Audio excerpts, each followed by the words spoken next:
Usikate tamaa, usiwe na hofu.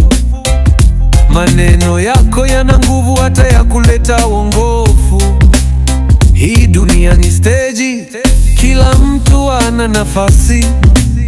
Wakati wako ndio sasa wa kumiliki stage. Zungumza kwa ujasiri na miliki stage. Usiogope wasikilizaji wako, wewe ni shujaa halisi. Miliki stage, uoneshe ulimwengu na kidhi kwamba unayo nafasi ya kubadilisha hofu na kuwa nguvu.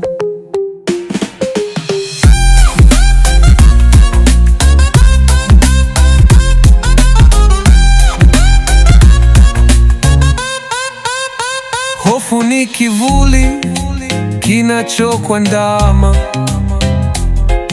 kivuli cha maneno yasiyosemwa, hukufanya utetemeke bila sababu ya maana. Lakini kumbuka, kila mshindi alianza na hofu. Alipoimiliki hofu, akaimiliki stage. Zungumza kwa ujasiri na miliki stage. Usiogope wasikilizaji wako, wewe ni shujaa halisi.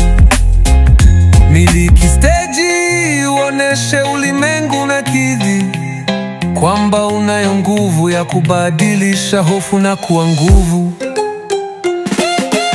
Kanuni ya 5 ni kanuni ya pronunciatio. Pronunciatio ni jinsi ya kuwasilisha hotuba yako kwa umahiri na uzuri. Je, ukishafika stejini unapaswa kubehave aje? Unapaswa kuanzaje kuzungumza?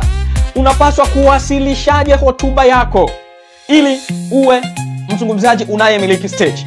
Hayo yote pia utajifunza katika programu yetu hii ya Miliki Stage.